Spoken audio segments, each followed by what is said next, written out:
네, 가수 고 김광석 씨 딸 서현양 사망 사건 재수사를 맡은 경찰이 서현양 유기치사 혐의로 고발된 김 씨 부인 서혜순 씨를 조만간 소환해서 조사할 방침입니다. 이 밖의 사건 사고 알아보겠습니다. 최단비 변호사, 염건웅 유원대 경찰 소방행정학부 교수 모셨습니다. 안녕하십니까? 안녕하세요. 반갑습니다. 자, 먼저 이 가수 김광석 씨의 딸. 이 서현양 사망과 관련해서 검찰이 이제 재수사를 지휘하고 경찰이 수사에 착수했는데요. 서 씨는 일단 출국 금지된 상태입니까? 네, 그렇습니다. 일단 이철성 경찰청장이 출국 금지 조치를 취한 상태였고요. 이 사건은 이 사안은 과거 이제 고 김광석 씨 사망부터 이제 쭉 내려오는 그런 흐름인데. 고 김광석 씨가 1996년 1월에 사망을 하셨거든요. 그 이후로 이제 계속적으로 가족들 간에 이제 저작권 관련한 문제들이 불거졌습니다. 그래서 2005년경에 이제 그러니까 김광석 씨 사망 이후에 저작권이 어디로 갔냐? 그러니까 건물은 부인 서혜순 씨 소유로 갔고요. 그다음에 저작권은 김광석 씨의 친아버지에게 그 저작권 소유가 갔는데 그 이후에 2005년경쯤에 또 김광석 씨 아버지가 사망을 합니다. 그 이후에 저작권이 그 딸인 김서연 양에게 갔는데 김서연 양의 저작권에 대한 행사를 실질적으로 이 부인 서혜순 씨가 해왔다는 거죠. 엄마가 한 거죠. 그렇죠. 근데 최근 2017년도까지 딸이 사망한 사안을 아무도 몰랐다는 거죠. 이제 최근에 알려진 거죠? 최근에 알려진 사안이고 이것도 한 언론 그 기자가 집요하게 판 상황에서 지금 내용이 나왔던 상황이고 그래서 지금 딸이 사망한 부분에 대해서 이 지금 서혜순 씨가 감춰왔던 그런 상황으로 좀 보여지고 있어요. 최근에 보니까 결국 이미 7년경에 사망을 했던 상황인 거죠. 그때 당시가 17세였고요. 이 김서연 씨 따님이 17세 2007년에 이미 사망했던 상황인데 그 이후에 지금 계속적으로 살아있다라는 그런 식으로 추정이 가능하게 얘기를 했었고 지금도 그래서 감춰오지 않았냐라고 했더니 그 부인에게 다시 물어봤더니 나는 감춘 적이 없다라고 이렇게 주장을 하는 바이죠. 그래서 이 부분을 내가 지금 언론에 가서 다시 내가 밝히겠다라고 해서 경찰 입장에서는 지금 그 언론에서 밝힌 입장을 보고 조사 과정을 좀 다시 면밀히 검토를 하겠다라고 하는 상황인데요. 일단은 지금 김광석 씨의 딸에 대한 그런 유기치사 혐의를 지금 받고 있는 그런 상황에서 지금 경찰 조사가 이루어지고 있는 상황이고 출국 금지 조치가 된 상황입니다. 경찰이 뭐 조사를 해야 될 부분들이 좀 크게 보면 한 3가지 아닐까 싶은데요. 일단은 뭐 공소시효가 지났습니다만은 김광석 씨 사망 사건에 대한 세간의 의혹이 있지 않습니까? 이런 부분하고 그다음에 딸 사망을 왜 지금까지 이렇게 뭐 숨겼는지 뭐 드러내지 않았는지 모르겠습니다만 이번에 이제 알려진 부분이고요.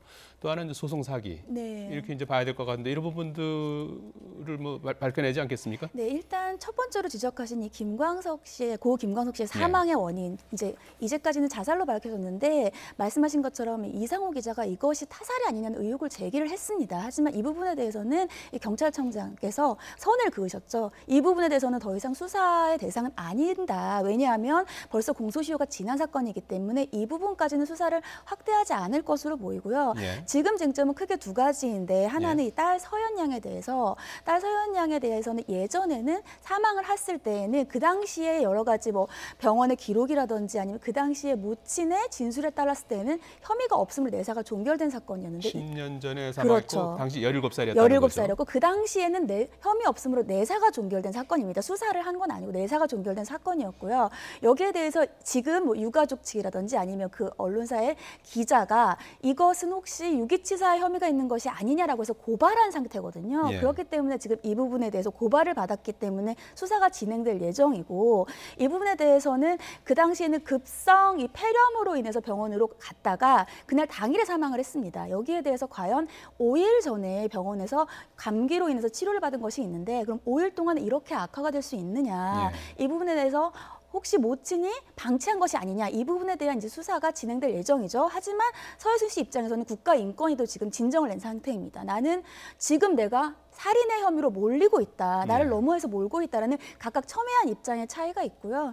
세 번째로 이제 저작권 부분인데 저작권이 사실은 소송 사기와 관련된 부분입니다. 말씀을 염건우 교수님께서 해주셨지만 그 소송에서의 기본 전제는 합의에 화해입니다. 화해 조항이 있는데 그 화해가 사망하기 전까지는 김광석 씨의 아버지가 저작권을 행사하고 사망을 하고 나면 딸을 서현 양이 행사할 것이다. 인데 이것이 재판이 되기 전까지, 재판이 판결이 확정되기 전까지는 서현 양이 사망한 걸 아무도 몰랐어요. 예. 여기에 대해서 이제 딸 서현 양의 모친께서 서모 씨 같은 경우에는 어차피 딸이 사망을 해도 아니면 딸이 살아 있어도 행사는 내가 할 것이다. 왜냐하면 딸에 대한 지금 법정 대리인이고 사망을 한 이후에는 상속인의 입장이기 때문에 판결 결과에 영향이 없고 나는 재산을 편취한 적이 없다라는 입장이고요. 그것이 아니고 이제 김광석 씨 유족 측에서 주장할 수 있는 바로는 화해이기 때문에 이것이 화해의 근본적인 원인이 크게 변동이 되었을 때, 예를 들면 딸이 살아있는 것을 알고 우리는 딸에게 주기로 한 것인데 그래서 특별한 이의도 제기하지 않았는데 딸이 만약에 그 당시에 사망한 걸 알았다면 우리는 거기에 대해서 이의를 제기했을 것이다 라는 근본적인 상황의 변화가 있기 때문에 이 부분에 대해서는 소송사유가 될 수 있다라는 입장입니다. 예. 지금 말씀하신 것처럼 고 김광석 씨의 부인 서혜순 씨 같은 경우에는 딸 사망 사건과 관련해서 본인이 이제 의혹이 여러 가지 제기가 되지 않았습니까?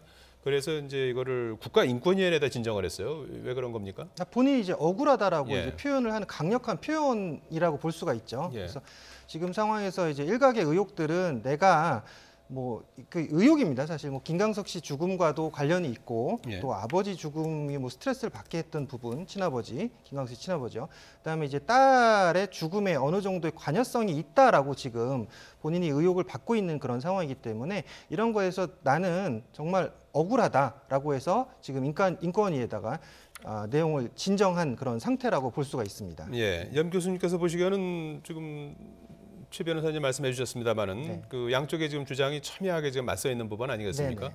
그 누구 말이 맞는 것 같습니까? 저는 이제 법적인 부분은 이미 변호사님께서 말씀해 예. 주셨으니까 그 부분에 대해서는 뭐 일단은 넘어가고요. 다만 이제 과거에 우영진 군 실종 사건이 있었습니다. 예. 그 사건이 이제 어린 아이가 실종이 됐다라고 해가지고 뭐 한 2014년경이었죠. 그때 뭐 한참 이슈가 됐던 사건이었는데 그 사건에서 그 우영진 군이 실종됐던 상황에서 이제 계모인 어머니가 출연을 해가지고 거기서 이제 울면서 우리 아들이 어디로 실종됐는지 납치됐는지 이렇게 막 울먹었던 적이 있었는데 결국은 그 계모가 살해하고 안매장했던 그런 사건이 있었습니다. 그래서 이 사건은 아직 진실이 밝혀지지 않았기 때문에 누가 맞다라고 분명하게 얘기를 할 수는 없지만 예. 이런 과거에 이런 의혹이 있었던 그런 사건들을 빗대어 봤을 때 이 사건도 분명히 지금 의혹이 제기되고 있는 그런 부분이 있어서 경찰에서 좀 명명백백하게 지금 수사를 해야 될 필요성이 있다라고 보여지고요. 예. 과거에 왜냐하면 김광석 씨 사망 또는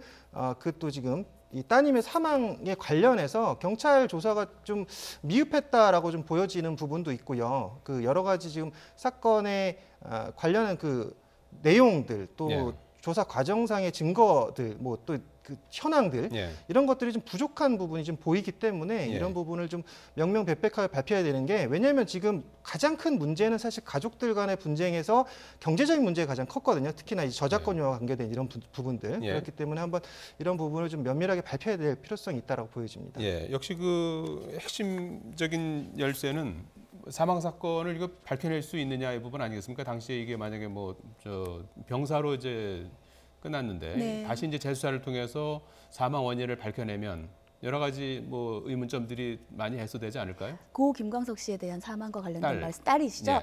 딸 같은 경우에는 근데 약간 예전에 아예 수사를 안 한 부분은 아닙니다. 예. 왜냐하면 그 당시에 부검도 있었고요. 부검을 했을 때 뭐 다른 어떠한 타살의 뭐 조짐이라든지 아니면 약물과 관련된 반응이 나타나지 않았어요. 예. 그래서 지금 그 부분에 대해서는 뭐 살인이냐 아니냐 여부에 대한 것이 쟁점이 아니라 과연 이렇게 급성 폐렴으로 당일날 병원에 갔을 때 바로 사망하는 것이 많이 가능성이 높은 이제까지의 그런 그 가능성이 아니기 때문에 그 부분에 대해서 바로 사망할 때까지 어떠한 방치가 있었는가, 유기가 있었느냐에 지금 방점이 놓여 있는 수사의 방향이라고 보시면 되고요. 예. 이 부분에 대해서는 또 모친께서도 분명히 뭐 언론과의 인터뷰라든지 이런 것들에 대해서 충분히 어떠한 자신의 입장을 밝힐 거기 때문에 그것은 양자의 입장을 다 들어보고 알아야 될 것 같습니다. 예. 뭐 명명백백하게 수사를 통해서 잘 밝혀질 수 있을 거라고 보십니까, 임 교수님? 예, 특히 이번 사건은 뭐 김광석 씨 사망은 이미 지난 얘기고요. 방금 예. 딸에 대한 부분에 변호사님 말씀대로 예. 일단은 사망에 이르게 한 뭐 타살 의혹 이거보다는 방치를 했냐 안 했냐. 그러니까 몸이 안 좋았고 폐렴에 걸려 있던 상태였고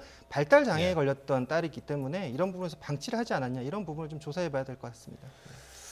예, 자 블랙리스트 관련해서 좀 얘기를 해봐야 될 것 같은데 문화예술계 블랙리스트 관련해서 이 피해자인 황석영, 김미화 씨가 문체부 산하의 민간합동 조사위원회에 나와서 피해 조사 신청을 했습니다. 관련해서 몇 가지 언급을 했는데요. 소설가 황석영 씨의 얘기를 잠깐 들어보시겠습니다. 좌파다 또는 빨갱이다 이런 비난을 받으면서 거의 평생을 뭐 블랙리스트에 없는 그런 불온한 작가로 이렇게 살아왔고 지금도 문단에서 비주류로 그러고 지내고 있습니다.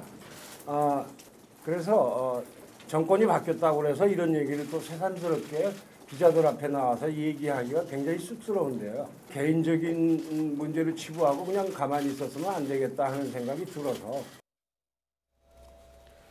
예, 소설가 황석영 씨 얘기를 들어봤는데 문체부 산하에 그 조사위원회가 꾸려져서 조사를 하고 있고요. 네. 그리고 검찰에서 수사하고 뭐 이렇게 이제 투 트랙으로 하고 있는 겁니까 지금? 뭐 추가적으로 이제 국정원 산하 또 TF팀에서도 팀, 또 조사를 하고 있는 그런 세 가지 기관에서 지금 조사를 하고 있는 그런 상황이고요. 예. 지금 황석영 씨 같은 경우는 이제 그 소설가이신데 문학의 블랙리스트로 이제 피해를 입었다고 본인이 직접 찾아가셔서 진상 조사를 이제 신청했던 그런 상황입니다. 예. 같이 이제 개그맨 김미아 씨도 참여를 했고요. 근데 이제 과거에 이제 그 이명박 정권 시절에 예. 자신이 이제 그때 북한과 금강산 관광객 피살 사건 이후에 좀 이제 화해 무드를 조성하기 위해서 유라시아 알타이 문화 경제 연대 정책 건의를 제안을 했고 거기 참여를 해서 북한과 화해 분위기를 조성하려고 했던 그런 상황인데 그 이후에 이제 북한을 배제시켜라라고 정권에서 이제 얘기를 했었고 그 부분 때문에 자신이 이제 빠졌는데 그 이후부터 이제 그 황석영 씨에 대해서 뭐 보이지 않게 또 보이게 또 이 블랙리스트로 이제 찍힌 상황, 그 찍힌 상황으로서 자신이 좀 굉장하게 억울한 일을 당해왔다, 또 이런 부당한 일을 당했다라고 말씀을 하시는 그런 내용들입니다. 그래서 예. 거기 뭐 님을 위한 행진곡에 대해서 가사 개장 요청을 직접 받기도 했고요. 또 뭐 청와대에서 직접적으로 찾아와서 행사에 뭐 참여를 해라 뭐 이런 얘기를 했고 참여를 하지 않았더니 또 불이익을 당했다 이런 얘기들도 했던 것이고요. 김미화 씨 같은 경우도 마찬가지로 그 사찰 문건에 보면 거기서 이제 김미화 수용 불가라는 부분을 내가 봤다라고 이제 직접 언급을 하셨어요. 그래서 그 지금 파업을 하고 있는 KBS나 MBC를 포함한 그 방송국들 외에 또 다른 방송국들하고 예. 특히나 뭐 지방 행사 같은 그 지방 행사까지도 방해하는 것을 본인이 직접적으로 체감을 했다라고 지금 얘기를 하셨던 그런 상황입니다. 예, 조금 전에 속보로도 전해드렸습니다만은 배우 김기류 씨도 지금 조금 전에 조사를 받았다는 속보 전해드렸고요. 블랙리스트 피해를 받았다고 주장하는 뭐 김미화 씨, 김기류 씨, 5명 이명박, 박근혜 네. 전 대통령을 고소하지 않았습니까? 네. 앞으로 수사는 어떻게 진행이 될까요? 네, 현재 지금 알려진 바로는 이제 김제동 씨도 곧 참고인으로 조사를 하겠다라고 알려져 있습니다. 이것은 말씀하신 것처럼 뭐 문성근 씨, 김미화 씨, 김제동 씨처럼 쭉 연결되는 실제로 그 상황에서의 어떠한 일들을 당했는지에 대한 구체적인 사실들을 이제 입증하려고 하는 것이라고 보이고요. 예. 또 지금 이 문학의 블랙리스트와 거의 같은 거의 뭐라 그럴까 인맥상통하는 수사라고 보이는 것이 지금 방송계에 대해서 어떻게 억압을 했는지 PD들도 조사를 하고 있거든요. 예. PD들에 대해서 참고인으로 지금 소환해서 과연 어떻게 방송을 통제했는지 왜냐하면 문학의 블랙리스트에서 아까 염 교수님이 말씀하신 것처럼 어떠한 프로에서 빼라 아니면 그 프로를 없애라 이런 것들 사실은 같은 선상에서 가고 있는 수사라고 할 수 있고 여기서 지금 하나 더 하고 있는 것이 지금 김기춘 전 비서실장과 조윤선 전 이 장관에 대해서도 지금 블랙리스트에 대해서 이미 한 번 판결이 났지만 그 판결에 대해서 지금 항소 중이지 않습니까? 그래서 이 MB 정권에서의 그 블랙리스트와 관련해서 수사를 하면서 지금 참고인으로 와달라고 했더니 거부를 하고 있는 상황입니다. 네. 여기에 대해서 과연 화이트리스트에 대해서 그러면 새롭게 어느 정도 혐의가 입증되면 이 부분에 대해서 피의자로 해서 조사를 진행할 예정이다라고 밝히고 있습니다. 예. 지금 오늘 김명수 대법원장이 업무를 시작하지 않았습니까? 네. 6년 동안 이제 사법부를 이끌게 되는데 취재 기자들에게 이런 얘기를 했어요. 사법부 블랙리스트 추가 조사와 관련해서는 당장 검토해야 될 문제다. 이제 이런 언급을 하지 않았습니까? 네네, 사법부에도 이제 블랙리스트가 있었느냐? 네. 특정 성향의 판사들을 별도로 리스트를 만들어서 관리했느냐? 이제 이런 의혹 아니겠습니까? 네, 그렇습니다. 어떻게 될 것 같습니까? 지난 7월에 1361건의 문건이 청와대에서 발견된 이후에 지금 문학의 블랙리스트 문제와 또 사법부 블랙리스트 문제가 예. 제기가 되고 있는 상황인데 어쨌건 뭐 사법부 블랙리스트도 좀 존재한다라고 예. 지금 판단을 한 그런 상황인 거죠. 그래서 이번에 대법관으로 지금 취임을 하시는 상황에서 예. 여러 가지 발언들을 하셨어요. 지금 뭐 당장 급하게 결정해야 될 문제이다. 이 사항은 블랙리스트 사항은. 그래서 예. 모든 내용을 면밀히 살펴보겠다라고 말씀하셨고요. 또 법원 행정처 컴퓨터를 제대로 좀 조사하지 않아서 이런 또 미진하다는 주장이 있는데 그런 부분도 확실하게 좀 조사를 해서 밝히겠다 이런 말들도 하셨고 또 추가적으로는 이제 법원이 이제 너무 사실은 좀 독자적인 조직이다 보니까 외부의 의견도 들을 필요가 있다. 그래서 예. 외부 인사위원 또 인사 관련한 또 이 위원들을 좀 섭외를 해서 좀 우리가 예. 개혁 조치를 하겠다 이렇게 얘기를 최 하셨습니다. 변호사님 내일 김명수 대법원장 이제 취임식을 갖지 네. 않습니까? 오늘부터 이제 이 업무는 시작했습니다만은 김명수호 사법부에 대한 어떤 기대라고 할까요? 법조인으로서 어떤 기대를 갖고 계십니까? 사실은 이제 재판부가 정말 독립되고 투명하게 운영을 하겠다. 그래서 제일 처음에 얘기한 것이 이제 블랙리스트와 관련되어서도 조사를 제대로 추가적으로 이제 재조사를 하겠다라고 했는데 예. 사실은 맞는 말씀입니다. 다 맞는 말씀이에요. 그렇게 되는 것이 사실은 가장 이상적인 방법이고요. 한 가지 이제 앞으로 과연 노인 과제가 뭔가라고 봤을 때에는 예. 이제 임명 동의와 관련되어 사실 야당에 제일 많은 그런 그러니까 뭐 하사를 받았던 것이 정치적인 성향이 있는 것이 아니냐였습니다. 그렇기 때문에 이번 이 사법부 블랙리스트와 관련되어서도 사실은 대법원 진상조사위원회에서는 이미 혐의가 없다라고 한 번 밝혀졌기 때문에 다시 재조사라는 것은 당연히 필요한 사안이고요. 재조사를 했을 때에는 더 이상 이러한 공세, 정치 공세라는 얘기를 받지 않기 위해서 좀 더 좀 독립된 기관에서 철저한 조사가 이루어져야 되고 처음에 했던 개혁에 대해서 이 신호탄이 이것이라면 여기서 잘 해결이 되어야지 앞으로 이 김명수 대법원장께서 말씀하시는 향후의 사법적인 개혁도 더 잘 이루어지지 않을까 싶습니다. 예, 끝으로 한 가지만 여쭤보도록 하겠습니다. 저희가 단독으로 보도해드린 내용인데요. 군대 부대 그 체력 단련장, 네. 골프장들이 있지 않습니까? 네네. 그 한 군 골프장에서 KD에게 갑질했다는 의혹이 제기가 됐어요. 네, 그렇죠. 지금 그 사실 공군 지금 골프장 같은 경우, 지금 군 골프장 같은 경우는 외부인에게도 개방을 해서 같이 또 이제 골프를 칠 수 있게 이렇게 되어 있습니다. 근데 예. 거기 이제 직원들 같은 경우 일반인들이 직원을 또 하고 있죠. 캐디 역할도 하고 있고요. 예, KD는 민간인이죠. 그렇죠. 예. 민간인들이 하고 예. 있습니다. 근데 그 민간인들에게 일단 그 특수한 그 상황, 골프장에 소속되어 있는 그 특수한 상황을 결국은 좀 이용해서 그 군 관련자들이 좀 억울하게 좀 당할 수 있는 그런 상황을 만들었다는 거죠. 그러니까 여기서 뭐 외부에서 민원이 들어온다라고 하면은 뭐 여기서 뭐 퇴사를 시킬 수 있다 이런 조항들도 있고요. 뭐 또 벌칙 조항들이 마련이 되어 있어가지고 결국은 억울해도 결국은 참을 수밖에 없는 그런 상황들이었고 또 거기 이제 성추행도 일어났다는 그런 정황이 있어요. 그래서 뭐 성추행에 대해서도 지금 자신들이 얘기를 할 수 없는 그런 상황들인데 이게 사실은 군 시설 자체가 굉장히 폐쇄적인 조직이다 보니까. 예. 더더구나 이런 상황들이 밝혀지지 않고 있었던 거라고 볼 수가 있죠. 예.